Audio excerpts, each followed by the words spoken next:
There is a type of person who, in the midst of a world obsessed with variety, repeats the same dish day after day, week after week, as if life's menu were an infinite loop of rice, beans, and grilled chicken. While others delight in the idea of trying exotic flavors or surrender to the temptation of a buffet full of options, they remain faithful to their eating routine with an almost monastic discipline. At first glance, it may seem tedious, but behind this seemingly simple habit lies a fascinating and often revealing psychology. Before you judge, no, they are not necessarily boring, nor are they stuck in a dull routine. In fact, this choice may be a reflection of an organized mind, a search for control in a chaotic world, or even a philosophy of life that values simplicity over excess. But if we dig a little deeper, we discover that there are emotional and cognitive layers behind this behavior that go far beyond mere gastronomic preference. Imagine, for a moment, that each meal is a small decision to be made. For some people, choosing what to eat is an act of freedom, an opportunity to explore something new. For others, however, this daily choice becomes a source of unnecessary stress. The brain, tired of processing countless variables throughout the day, finds relief in predictability. If I know it's good for me, why risk it? These people's inner voice seems to say. It's as if, by eliminating uncertainty from their plate, they free up mental energy for what really matters: work, relationships, personal projects. Food, in this case, becomes a functional fuel, not a sensory experience. But it's not just a question of practicality. There is also a deep emotional component. For some, always eating the same thing is a form of silent self-care. Perhaps they grew up in environments where food was scarce or unpredictable, and repetition became a symbol of security. Or, at some point in their lives, they discovered that certain foods don't betray them, they don't cause indigestion, they don't make them feel guilty, they don't leave them feeling like they've overdone it. In this sense, dietary monotony can be a self-protection strategy, a shield against the pitfalls of a society that often equates happiness with excess. And there are still those for whom repetition is a declaration of independence. In a world where we're bombarded by trends, from fad diets to Instagrammable dishes, choosing to ignore it all and stick to the basics can be an act of subtle rebellion. It's like saying, I don't need new things to feel complete. My satisfaction doesn't depend on what others think I should experience. In this case, repetitive food becomes a manifesto of authenticity, a refusal to give in to social pressure for the new for the sake of the new. Of course, not everything is rosy. In some cases, this rigidity can hide a disguised fear of change. Life, after all, is made of cycles, and food is a powerful metaphor for this. Those who always eat the same thing may be, without realizing it, avoiding not only new flavors, but also new experiences, new risks, new ways of relating to the world. The repeated dish then becomes a symptom of a comfort zone that has become a prison. And then, what was supposed to be practicality turns into a limitation. But what if we looked at this from another angle? What if, instead of judging this repetition as a lack of creativity, we saw it as a form of domination over everyday life? After all, how many things in life do we really control? The traffic, the weather, the attitudes of others, all of this is out of our hands. But lunch? Yes, this may be predictable. It could be ours. In this sense, always eating the same thing is not a sign of boredom, but of maturity, the ability to find contentment in your life. Simple, of transforming the ordinary into sufficient. Perhaps the most valuable lesson these people have to teach us is precisely this: happiness does not lie in variety, but in the ability to find meaning in what we already have. You don't need to travel the world to try all the exotic dishes if your rice and beans already nourish your body and soul. There is no need to fall into the trap of constant consumption if what you already know is good for you. In a world that convinces us we always need more, they remind us that sometimes less is not only enough, but liberating. If you're one of those people who finds comfort in repetition, no, you're not boring, or lazy, or missing out on something. You simply discovered a way to simplify life amidst the chaos. And if today you ate the same thing as yesterday, and you probably will tomorrow, don't see it as a limitation, but as a conscious choice. Because, at the end of the day, what matters is not what's on the plate, but the peace it brings you. And that, no starred chef in the world can offer. If this text made you reflect on your own habits or on that friend who has lived on the same sandwich for years, comment here.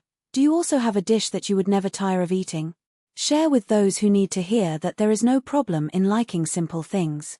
And if you want more reflections like this, turn on notifications so you don't miss the next texts. Until the next meal or the next idea. Place setting #. The rice and beans of the soul. Why repetition can be the greatest revolution of your life. Have you ever stopped to think that the greatest act of rebellion in modern times is not to innovate, but to repeat? In an era that glorifies newness every 24 hours, where the algorithm punishes you for liking the same song twice in a row and social networks demand new content as if it were oxygen, choosing the same dish, the same route, the same ritual is a silent manifesto. It's not laziness. It's resistance. Think about it. When was the last time you really wanted something new? Not out of social obligation, not out of FOMO, the pathological fear of missing out on something, but out of a genuine desire, born from the inside out?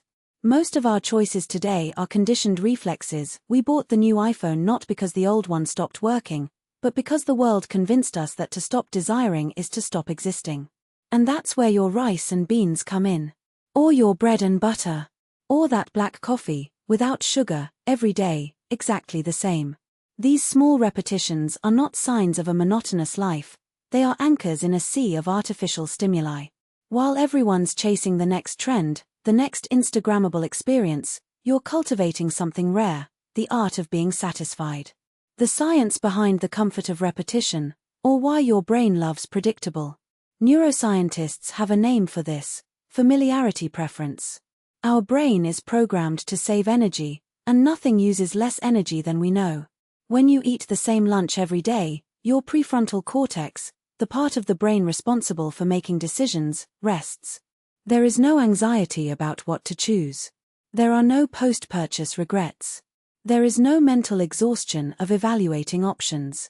But it goes further. Studies show that repetition creates rituals, and rituals give meaning. That's why religions, cultures, and even high-performance athletes depend on them. When you repeat an action, whether it's eating the same meal, following the same morning routine, or listening to the same playlist, you're building an identity. You're not just someone who eats rice and beans, you are someone who values simplicity, who resists consumerism, who finds joy in the obvious. And there's more. Dopamine doesn't just come from new things.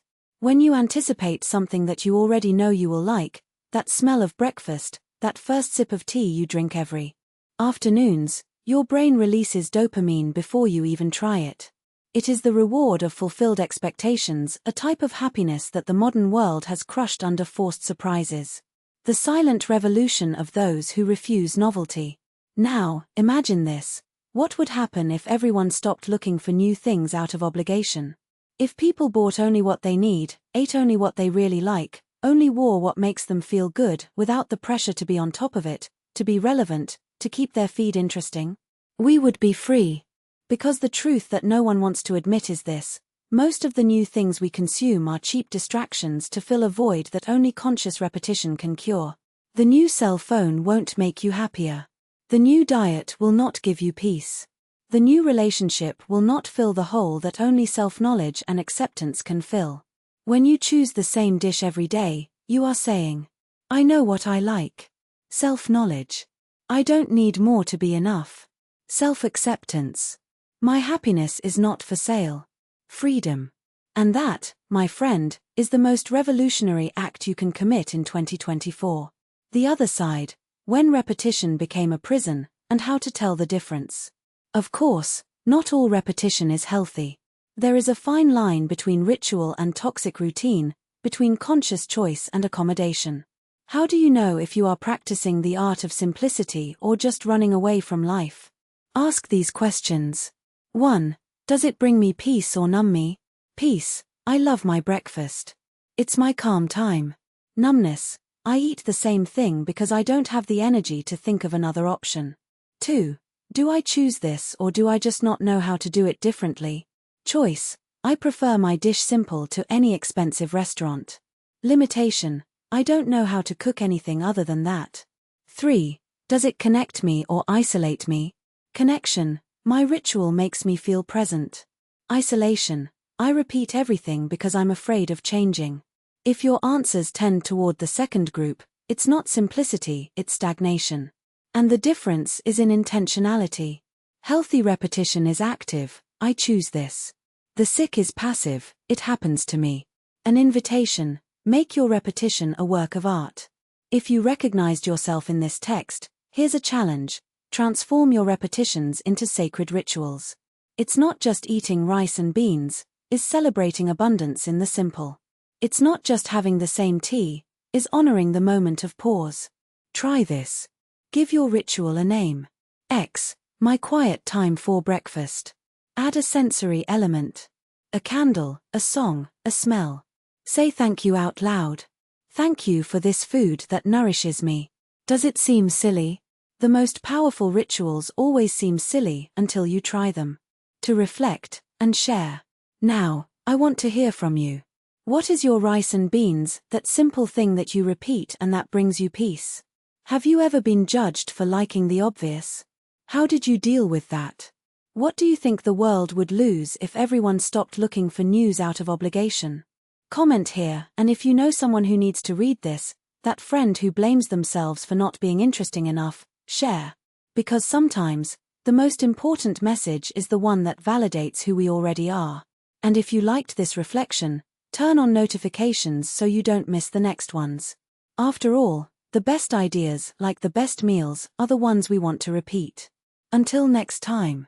And may your rice and beans always be as good as the first time. Cooked rice sparkles. The ritual of the obvious, why repeating the same can be your biggest revolution. Have you ever stopped to think that the greatest rebellion of our times is not to innovate, but to persist?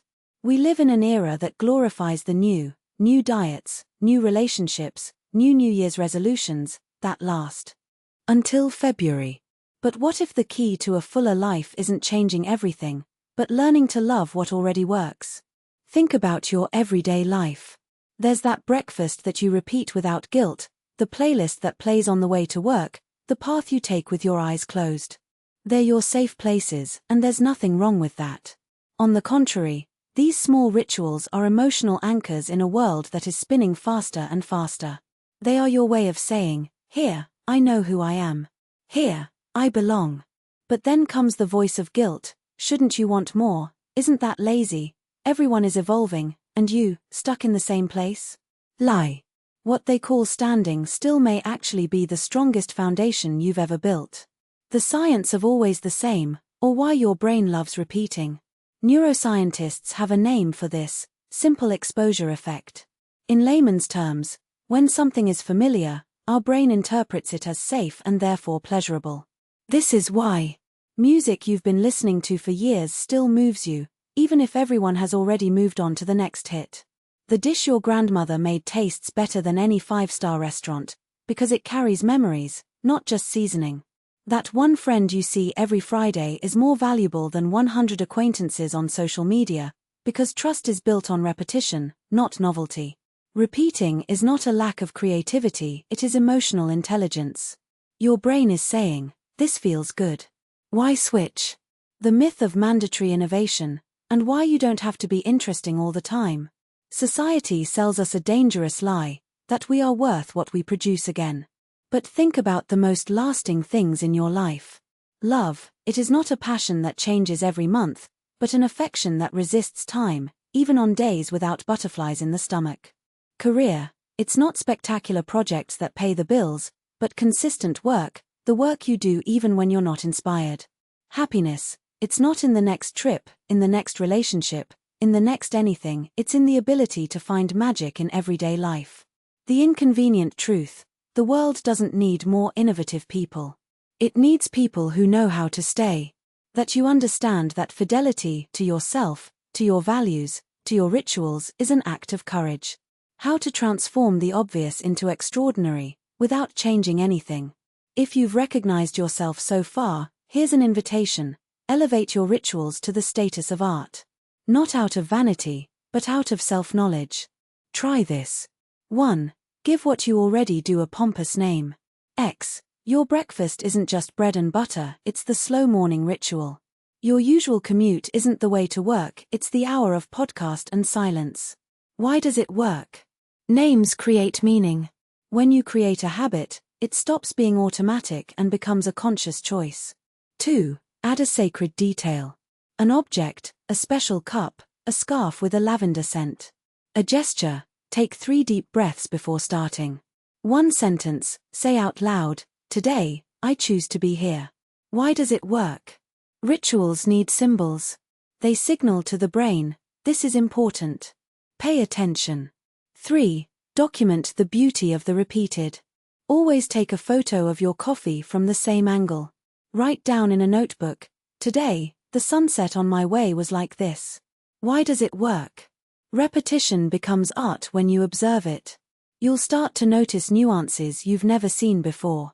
4. Be grateful for what doesn't change. Before bed, list 3 things that have remained the same today and that you love for that. I'm grateful for my bed, which welcomes me every night. For the smell of my soap. For the message from my mother asking how I am. Why does it work? Gratitude for constancy trains your brain. I want to value what I already have. To reflect, and share with whoever needs to hear this. Now, I want to hear from you. What is your safe place that the world calls boredom? The series you rewatch, the recipe you repeat, the routine you love. Have you ever felt guilty for not wanting to evolve in a certain way? How it was. If everyone stopped looking for news out of obligation, what would we gain? More time. More peace. More authenticity. Comment here, and if you know someone who pushes themselves too hard for not being dynamic enough, share this text. Sometimes the saving message is the one that says, you don't need to change. You just need to allow yourself to exist. P.S. If you liked this reflection, turn on notifications so you don't miss the next ones. Because the best truths, like the best loves, are those that we want to repeat every day. Until next time. And may your always the same always be as good as the first time. Teacup with handle sparkles. Why does this text work?